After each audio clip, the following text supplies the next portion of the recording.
Bien le bonjour et bienvenue sur ma chaîne Au Boudoir de Candy Shy. On reprend les vidéos un peu plus classiques et aujourd'hui on commence par une gazette.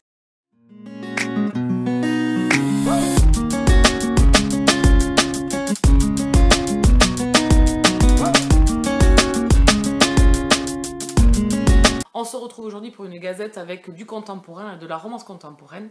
Je vais vous parler de 4 livres. Le tout premier, c'est un livre de la rentrée littéraire, certes, mais aujourd'hui il est sorti, donc ça y est, je peux vous en parler. J'ai attendu sa sortie parce que je trouve frustrant d'avoir des fois des retours et de se dire, bah on va attendre, et puis en fin de compte, on oublie ces romans-là et on les achète pas au final, des fois. Parce qu'on a acheté autre chose et puis on se dit, bah non, du coup là, on n'y pense plus, aussi. Enfin, ça, c'est mon cas, moi, hein, en tout cas. Donc voilà, je vais vous parler aujourd'hui du Secret de Mona, de Patrick Barr. Dans la 4e de couverture, on va vous dire que Mona se fait arrêter en soir et en stop parce qu'elle amène son petit frère à l'hôpital. Malheureusement, Mona paraît très jeune quand même pour être au volant de cette voiture. Et à partir de là, l'histoire commence. Et en fait, moi, quand j'ai lu cette histoire, je me suis dit effectivement si elle s'était pas fait arrêter à ce stop, si à aucun moment elle s'était fait arrêter, que se serait-il passé dans la vie de Mona? Donc le Secret de Mona, c'est une petite histoire, une courte histoire qui peut être lue, je pense, par des moins jeunes comme des jeunes. Voilà, je pense qu'un ado peut commencer à lire ce roman-là qui va nous montrer un fait sociétal que l'on peut lire aujourd'hui, malheureusement comme n'importe quel fait divers. Et c'est ce qui est malheureux. Et on va suivre la justice aussi, cette justice qui pour moi me heurte beaucoup. On va suivre ce destin de jeune fille qui va tout faire pour que son petit frère vive au mieux sa vie. Son petit frère est en nourrisson et ce soir-là, elle se fait arrêter. Les gendarmes vont l'accompagner jusqu'à l'hôpital. Mais il y a des incohérences un petit peu sur ce qu'elle raconte. Et donc, du coup, à partir de là, les enquêteurs, enfin les gendarmes vont faire leur travail et vont enquêter. À un moment donné, ils vont débarquer chez Mona. Et il y a un événement moi, qui m'a heurté là, sur ce moment-là. J'ai eu un. Voilà, je me suis dit, mais laissez-la, cette pauvre gamine. Enfin, aidez-la, mais pas de cette façon, quoi. Pas si violemment, pas si. Voilà, bon, après, ils connaissaient pas tous les tenants et les aboutissants. Nous non plus. On se doute un petit peu. Et ici, on va suivre, en fait, plusieurs personnes qui vont nous parler. Mona, la première, et ensuite les gendarmes. Et plusieurs personnes vont passer au fil de l'histoire, une psychologue, enfin voilà. On va suivre ce destin de jeune fille, et moi, elle m'a touchée. En fait, moi, je me dis, mais ça, aujourd'hui, ça ne devrait pas exister, malheureusement. C'est un peu un fait courant, et moi, ça me heurte. Euh, Ce qui me heurte aussi, alors, les sujets là-dedans, c'est les parents, l'éducation, l'abandon souvent de certains parents au niveau de leurs enfants, pour diverses raisons. Ici, c'est une raison qui me met énormément en colère, même si je peux comprendre le désarroi et je pense que c'est une forme de dépression aussi. Il y a la justice qui va placer des fois des enfants et qui vont séparer des frères et des sœurs. Ça, j'avoue que j'ai beaucoup, beaucoup, beaucoup de mal. Ça me heurte profondément. Mona, dans cette histoire, c'est une jeune fille très très courageuse, voilà, vraiment très très courageuse. Et dans son drame, elle s'est cloisonnée, elle s'est forgée une cage en fait, à son image, pour essayer de former un cocon. Et moi, elle m'a mis les larmes, je me dis, mais c'est pas possible en fait. Et la psychologue va le faire parler, Mona, et on va en fait découvrir ce qui se passe derrière, parce qu'en fait, nous, on a le témoignage de Mona, et on se dit, mais waouh, quand même. Et en fait, on va apprendre que le cerveau humain est capable de faire des choses, mais vraiment. Alors, je ne vais pas utiliser le mot folle parce que ce mot, il me heurte un petit peu. Mais elle est capable, en fait, de se créer une propre histoire, de remodeler carrément la réalité. Et ouais, en fait, c'est des barrières et c'est des remparts qu'elle s'est fait, quoi. Je trouve que cette histoire, elle est brute, elle est très réaliste, elle est brute, et moi, c'est ce qui m'a plu. Alors, le seul bémol, c'est que moi, j'ai pas de fin, en fait. J'aime avoir des fins, pour ceux qui suivent la chaîne. Vous savez que j'aime quand on me raconte une histoire jusqu'au bout. Alors, des fois, non, hein, on a un bout de vie, effectivement, et c'est ce que l'on a ici, et je suis un peu en manque, parce que j'ai envie de savoir qu'est-ce qui va advenir de ces personnages, qu'est-ce qui va advenir de ces personnes, les belles personnes comme les plus mauvaise, on va dire, de l'histoire. J'ai envie de savoir. J'ai envie de taper du poing aussi pour ces enfants, qui subissent des fois des destins de parents qui font tout et n'importe quoi. Ouais. J'ai du mal à saisir. Je comprends le désarroi humain, je comprends tout à fait, mais des fois, en fait, il faut demander de l'aide. Et des fois, la spirale, elle est trop, elle vous aspire dans le mauvais, dans les mauvaises choses, effectivement. Hein. L'argent, bien évidemment, prévaut hein, sur notre vie. Donc, du coup, des fois, l'engrenage est trop grand, est trop fort, et on se fait totalement aspirer là-dedans. Donc, en fait, même, alors même le parent dans cette histoire me fait de la peine, en fait, aussi, hein, mais en même temps me met en colère. Voilà. Donc j'ai beaucoup aimé ma lecture, je vous dis, je l'ai gobé, il se lit très très vite. Regardez, c'est écrit très gros. On nous raconte des faits en fait. J'ai l'impression avoir un journal en fait, un journal de bord où on va suivre un peu l'histoire de Mona. La fin m'a un peu déçue parce que dans ces cas-là, l'auteur avait qu'à faire un bon temps pour elle, que je sache en fait le destin de ses enfants, le destin de cette jeune fille, de cette jeune femme en fait. Hein, et savoir qu'est-ce qui va lui arriver quoi. Donc voilà. Mais en tout cas, c'est un bon roman. Alors un roman de société, un roman d'aujourd'hui, un roman de faits que l'on peut retrouver, alors malheureusement, trop facilement, je trouve. Voilà, donc c'est un roman à mettre dans toutes les mains, je pense. Voilà, c'est un bon témoignage de ce que l'on a trop et de ce que l'on ne voudrait plus voir, bien évidemment, mais ça, malheureusement, je pense que c'est très utopique. Oui, je suis très bisounours. Voilà, donc c'était une bonne lecture. C'est pas un coup de cœur, mais c'est parce que c'est un genre de lecture témoignage. Témoignage où vous n'allez pas rester insensible, où vous allez vous poser des questions. Et moi, celle que je me suis posée en premier, c'est et si elle s'était pas fait arrêter en fait à ce stop, cet enfant, cette jeune fille avec son petit frère. Voilà, donc cette jeune fille, franchement, Mona est très très courageuse. Chapeau. Je sais pas si c'est imaginé ou pas. En fait, je sais pas du tout, mais en tout cas, la plume de l'auteur est très très simple. On va vraiment simplement dans l'histoire, il n'y a pas de fioriture, voilà, c'est ce que j'ai aimé, c'est pour ça que ça peut être lu vraiment par n'importe qui, je pense. Je vous le conseille si ça vous dit. Par contre, le prix, il est à 15 €, voilà. Donc, vous savez tout sur cette lecture. Il est sorti aujourd'hui, si le cœur vous en dit.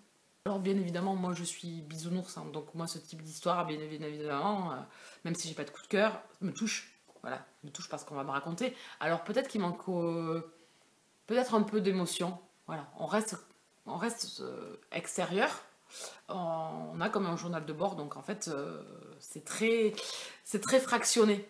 J'ai l'impression que voilà, il me manque un peu d'émotionnel. Le secret de Mona, je lui mets un 16/20. Les chroniques de Virgin River, le tome 3, Murmure de Robin Carr, que j'ai fait en lecture commune avec Calacat Love. Je vous mettrai son compte Instagram en barre d'infos. On continue notre périple avec les chroniques de Virgin River. Pour moi, c'est de la lecture contemporaine, feel good. Voilà, ça, vous passez un bon moment, c'est pas des coups de cœur.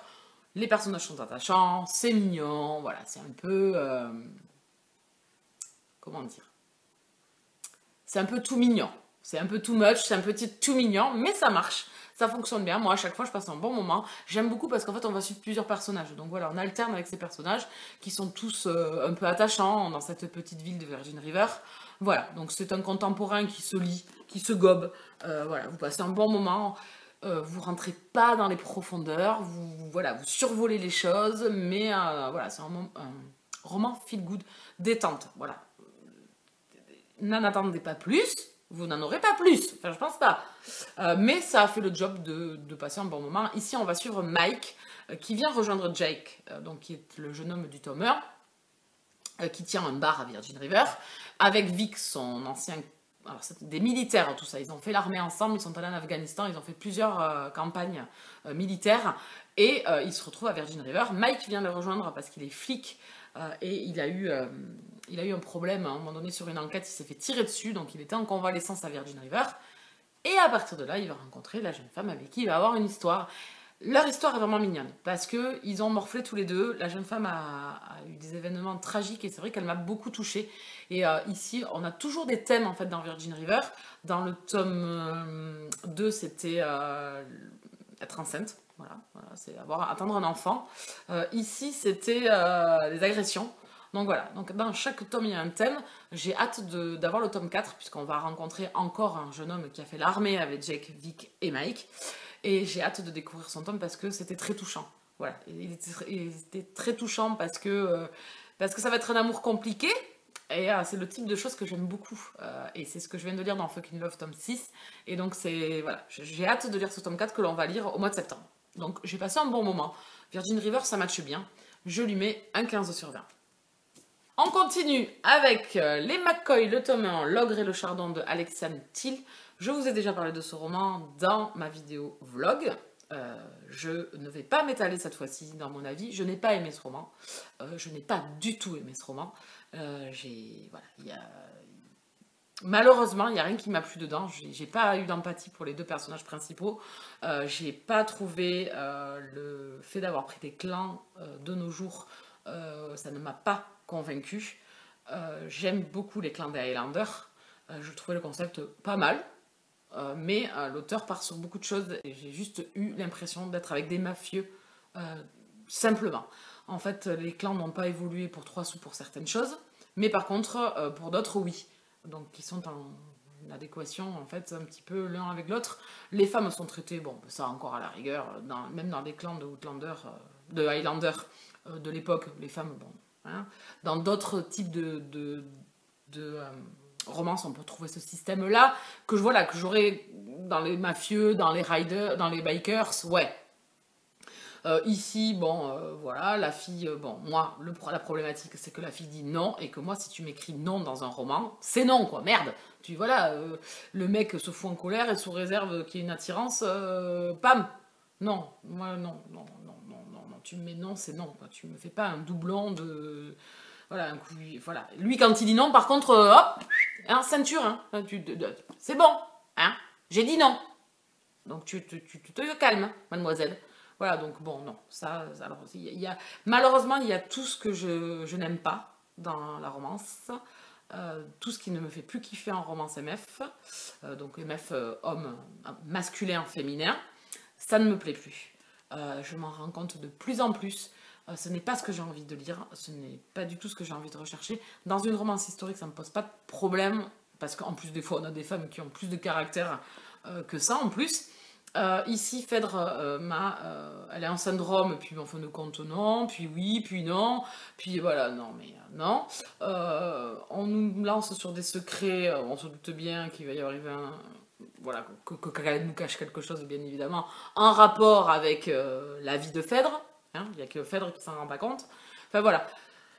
600 pages, je suis allée au bout, je ne dirai pas la suite, je demanderai aux copines quand même pour comment ça va évoluer au niveau des clans, parce que ça, à la rigueur, c'est le seul truc intéressant. Moi, ce qui a été positif là-dedans, c'est que les chapitres sont courts, voilà, ça donne du rythme, et qu'on était en Écosse. Voilà. Mais sinon, le reste, les clans, on est dans un château à un moment donné, limite, j'ai eu l'impression qu'il n'y avait que 2 chambres dans ce château. Hein, voilà. Il y a la chambre où elle a dû dormir et qu'elle voulait pas dormir, donc elle est allée dormir avec lui. Elle a un trauma, mais bon, une fois collée à lui, bon, bah, allez, hop. Enfin, non, moi, il y a eu trop de choses qui m'ont dérangé dans ce roman. Il y a trop de choses qui n'ont pas été crédibles à mon goût, qui sont très incohérentes, donc du coup, je vais pas épiloguer 10 ans. Vous savez que j'ai pas aimé. Normalement, on doit vous faire un... C'est pour ça que je vais pas épiloguer 10 ans non plus. On va vous faire un live avec les filles sur nos romances de l'été que l'on vous a proposé dans le book club. Donc il y aura Lou Marceau avec Sowat et il y aura les McCoy. Donc on y reviendra dessus à ce moment-là. Donc moi c'est un 10 sur 20 parce que il a quand même été écrit par quelqu'un. Elle a quand même fait un travail dessus. Je reproche quand même beaucoup de choses à la maison d'édition sur le travail de l'auteur parce que c'est à eux de corriger les répétitions. Voilà, il y a beaucoup de travail qui n'a pas été fait pour moi de la part de la maison d'édition. Malheureusement, à moins que ça leur contentait comme ça. Et ça a contenté la preuve puisque beaucoup de monde a aimé ce roman. Ça n'a pas été mon cas malheureusement. Voilà, mais je pense que vous pouvez vous faire votre propre opinion, parce que beaucoup de monde a aimé ce roman. Voilà, donc c'est un gros loupé. Et le dernier dont je vais vous parler, c'est Les Hades Sinkman, le tome 8, La loi du plus fort de Tilly Cole. Ici, on va retrouver dans ce tome 7 Tanner, qui est un personnage que j'avais beaucoup aimé dans les tomes antérieurs. C'est un ancien arien, donc moi ça me plaisait beaucoup ce concept-là, de vraiment rentrer dans cet univers du Ku Klux Klan, puisque là on est ici à Austin au Texas, donc c'était parfait. Dans ce tome 8, on va suivre en plus ce qui était bien, et ça dynamisait l'histoire, c'est qu'on va suivre l'histoire de Tanner maintenant chez les Hades, puisqu'il a rejoint les Hades depuis 2 ans, et son passé aussi, parce qu'il a été amoureux en fait Tanner jadis, Et en fait, il a été amoureux d'une jeune femme qui n'est pas de la même couleur que lui. Voilà, donc je ne vous spoile pas, c'était derrière, c'est écrit dans la 4e de couverture. Qu'est-ce que j'ai pensé de ce roman? J'ai passé un bon moment, c'est pas un coup de cœur, parce que je pense que même si je relisais la saga aujourd'hui, je pense que j'aurais pas forcément des coups de cœur, à part le tome 4, parce que j'ai tellement adoré Cain que... voilà. Mais ici, là, le problème, c'est qu'il y a beaucoup de répétitions, là aussi, encore une nouvelle fois, malheureusement. Qu'il y a, pour moi, des fois, un peu trop de trop. Le hasard, à force, fait bien les choses, mais que trop de hasard, pour moi, ça manque de crédibilité. Par contre, j'ai beaucoup aimé le duo Tanner et la jeune femme. J'ai beaucoup aimé Tanner. On a quelques surprises tout du long de notre lecture. Il est moins violent. Enfin, moi j'ai trouvé qu'il était moins violent que les tomes précédents où on a quand même, dans la secte, on avait eu des moments très durs et dans le tome 5, on a eu des moments très très durs. Ici, un peu moins, j'ai trouvé. Ça se lit très très bien, c'est très rythmé. On alterne les chapitres en plus avec des points de vue alternés. C'est ce que j'aime beaucoup, moi, dans la lecture, parce que ça dynamise beaucoup. On a vraiment les pensées de tout le monde, enfin, des deux protagonistes surtout. Mais ici, on a aussi l'avis de Styx, donc, qui était le président des Hades, que l'on a dans le tome 1. Et j'ai beaucoup aimé ses interventions. Et en fin de compte, le trop de trop que j'ai eu par le hasard fait bien les choses, nous a amené des moments aussi derrière et qui ont été touchants avec Styx et quelque chose de son passé. Voilà, j'ai beaucoup aimé. Il y a eu un moment où j'ai eu, voilà, sur l'enfance de Styx qui m'a beaucoup touchée, sur sa famille et surtout sur sa mère. Voilà, ça m'a beaucoup touchée. Il y a vraiment du positif dedans avec les jeunes Hades, les jeunes recrues, en fait, les prospects. Il y a 2-3 moments qui sont très très touchants. J'espère qu'on aura leur tome plus tard. J'espère qu'on aura leur moment. Il y a un autre personnage à la fin que l'on... Alors, on en entend parler tout le long du tome, mais on le voit qu'à la fin, et qui m'a beaucoup, beaucoup plu, qui a un lien très fort avec Tanner, et j'espère qu'on aura son tome à lui aussi. Voilà. Donc, il y a eu des bémols sur certaines choses, il y a eu des incohérences pour moi, mais au-delà de ça, ici, par contre, j'ai aimé ma lecture. J'ai passé un très bon moment avec les Hades, j'étais ravie de les retrouver. L'autre bémol que je trouve, et je vous en ai parlé ça aussi tout ça en vlog, donc c'est pour ça que je passe assez vite, c'est que le schéma de construction des tomes au niveau des événements qui vont se profiler quand les nénettes arrivent chez les Hades est toujours le même. Malheureusement, c'est une problématique pour moi, voilà. Et là, bon, je l'ai moins senti, je m'en suis rendu compte, puisque bon, on en est quand même rendu au tome 7, mais j'avais pas lu les Hades depuis longtemps, donc bon, j'ai fait un peu abstraction de ça, mais malheureusement, Tilly Cole reprend toujours le même schéma constructeur. Au final, c'est handicapant et c'est un peu redondant et c'est un peu lourd. Voilà. Donc le tome 8 vient de sortir, je vais me le procurer. Je ne sais pas si je vais le lire de suite, je le lirai dans le courant du mois de septembre, sûrement. On va retrouver dans le tome 8 Maddie et Flamme. Donc j'avais pas envie d'enchaîner, mais je me dis que de toute façon on retrouve des personnages qu'on a vus dans le tome 3. Donc il risque d'être différent de toutes ces constructions de tomes, donc pourquoi pas. Donc dans le courant du mois de septembre, je pense me le faire.